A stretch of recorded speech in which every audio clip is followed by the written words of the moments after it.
Good day, everyone. This is the case of Rodriguez versus Martinez. Ms. Rodriguez, you say the defendant really just wants access to your estate and has caused you emotional distress. Is that correct? That is correct. Mr. Martinez, you say all you want to do is confirm paternity and find out your true identity, and it's not about the inheritance. Yes, that's true. Thank you so much. I'll start with you. Plaintiff, Ms. Rodriguez, you're saying this young man has caused you emotional distress. Tell the court what's been going on. Yes, Your Honor. This young man has began appearing outside of my home in Santa Monica. At first, I just thought he was someone who was just passing by, but he did have this, unique look and caught my eye. So I thought, well, once, okay, twice. I mean, it's a free country and a free neighborhood. But then I started noticing him more regularly, and then I began getting the feeling that he was watching me. So that is why I'm here. And then I started receiving notes and phone calls. Well, the phone calls first, and the hang up, and then notes that were imploring me to meet with him. And so wait a minute. How long was this going on? A couple of months. So he would just kind of be near your house? In front. Walking Not past. On your property, on the public pavement, but walking by. He actually did come on the property.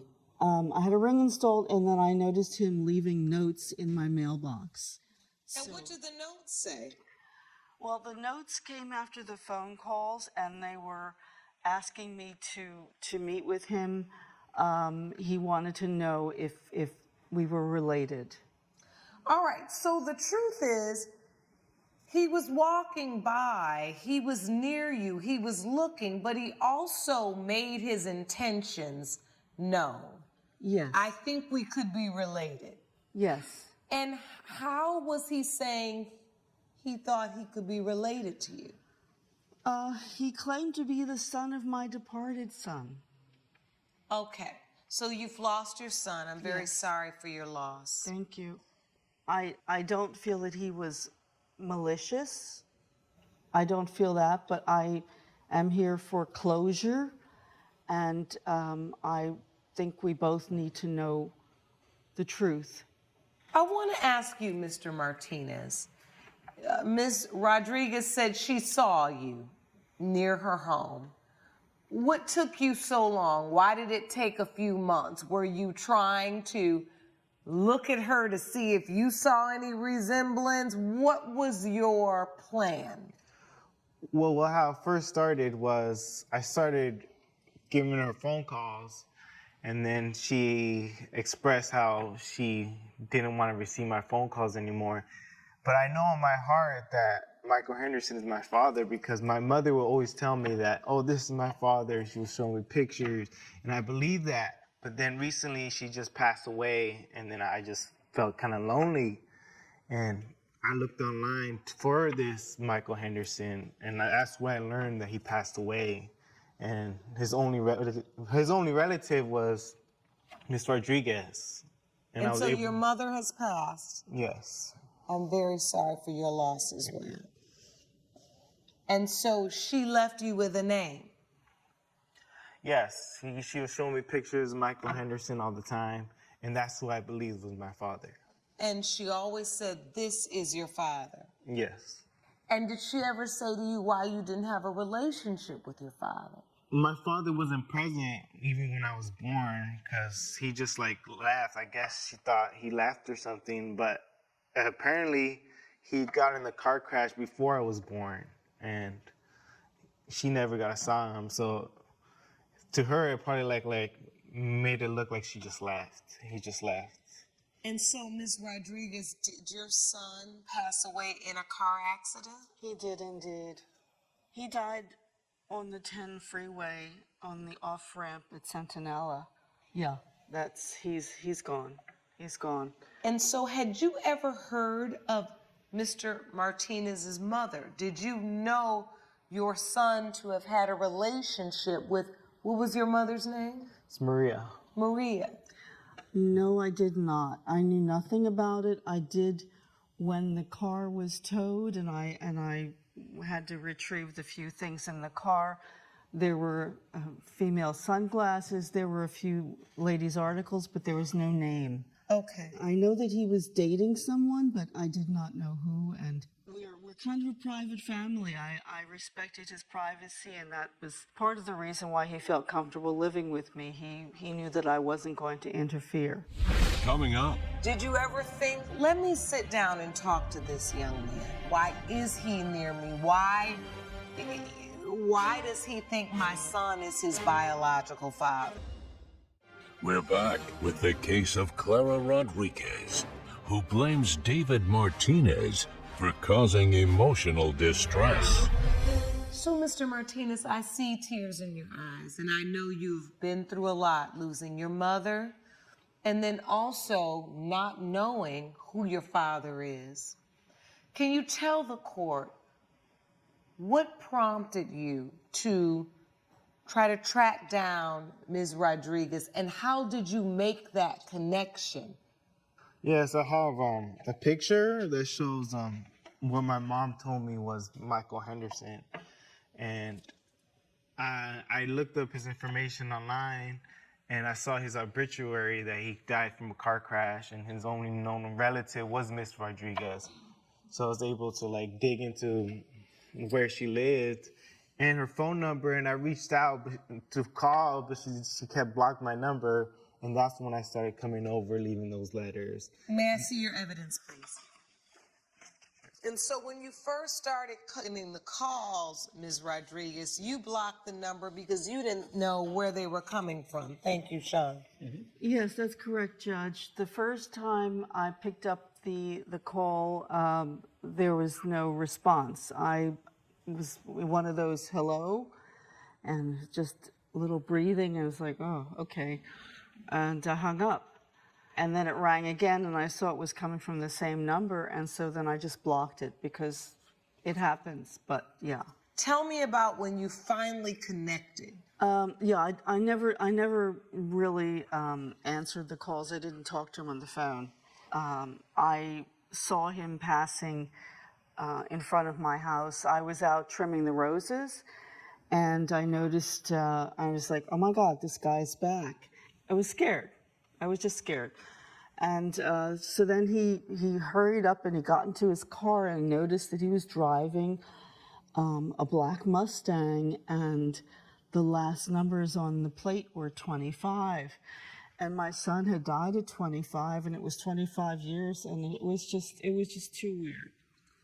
You felt like it was some type of numerical sign. Absolutely. It just came to you when you saw that number 25. Absolutely. And so then what did you do? How did you come in contact with him to have the first conversation?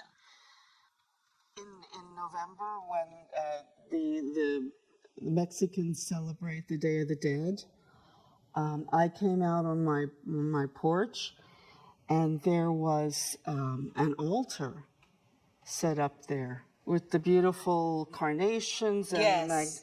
and the skull and the names of his mother and my son.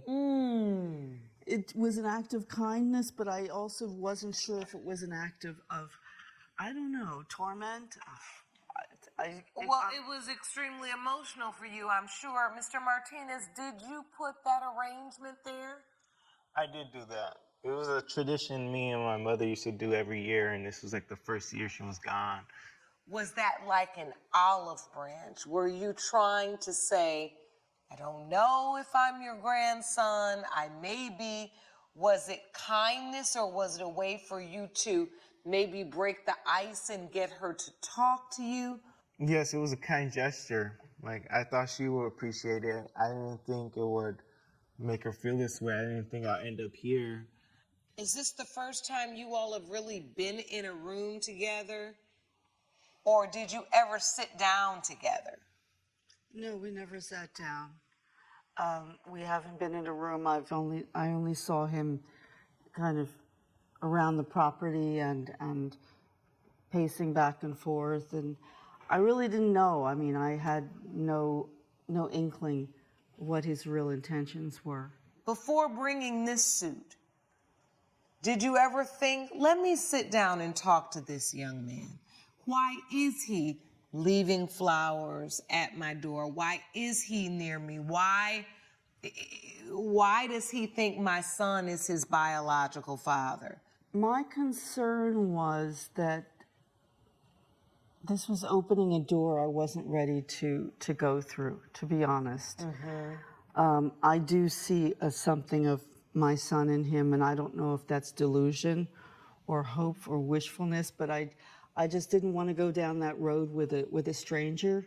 And so your inclination was, I'm going to sue this young man, and I'm going to have him owe me $15,000 because I would rather him pay me for what I believe is the harm he caused me versus actually embrace him and say, if you think my son was your biological father, I'm willing to take a test with you to find out if that's true. I'm truly trying to understand how we got to the suit versus to a solution. I appreciate your perspective. What I was trying to achieve here was, I know that is the most I can sue for. I wanted his attention. I didn't want to be blown off. I wanted him to take this seriously. I wanted him to stop creeping around my house. If he is my grandson, I want a DNA test to prove it. I want this to be clear and concise. You know, I'm thinking about your testimony, and I want you to understand that emotional distress does require some very real, reckless behavior, that he intentionally wanted you to be emotionally distressed, right? It requires an intention. Or there is negligent infliction of emotional distress, which would occur if he owed you a duty of care that he didn't provide to you. What I do see are two people who have a lingering paternity question that they need resolved. Coming up. And that costs you $15,000. That is combined with therapy sessions. Because Mr. Martinez was calling you. Not only because he was calling me, but because his appearance those numerous times was causing me to have heart palpitations. Martinez for causing emotional distress. Now, if there's evidence you have not presented, I'm happy to look at it. But your testimony thus far, you have not shown me that you have been in a level of emotional distress that would warrant Mr. Martinez owing you $15,000. I have medical records and bills. I'll look at those, please. Yes.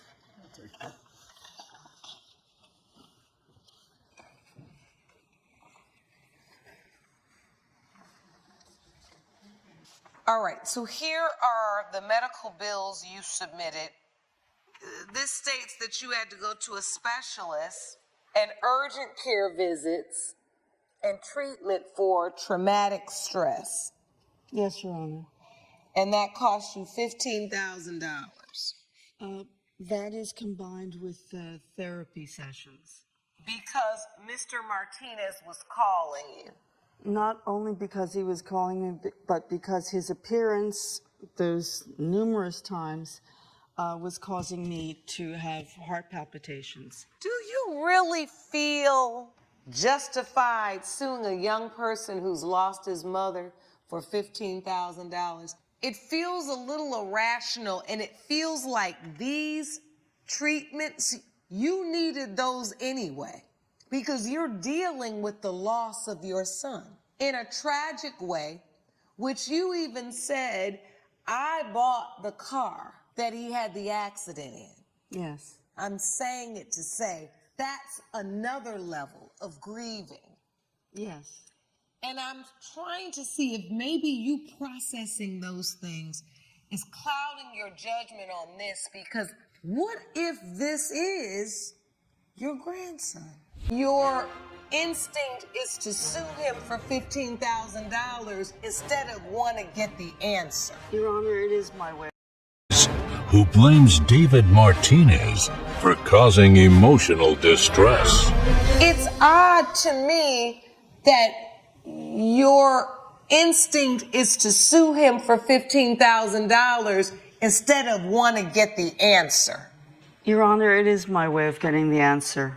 By calling him to this court, we're expressing ourselves before justice. And you would rather the paternity testing be handled in a court setting. Correct. Than you and him just do it privately. Yes. Exactly. Okay. Well, if that's what you want, that's what you'll get, because you have submitted to DNA testing. And this court does have the answers for you. Mr. Martinez, I will say this to you. You have handled yourself today with the utmost maturity, kindness, respectfulness. You have been a stand-up young man. Thank you, Your Honor. If I have to say anything, just that we're all grieving. My mother passed away recently, and my intention was never to cause any of that. And just because I didn't take the therapy and spend $15,000 doesn't mean I have to pay $15,000 for something that wasn't my fault. Like, we all have to grieve, and I just hope we just get our answers so we can start healing together. Are you ready for the results? Yes.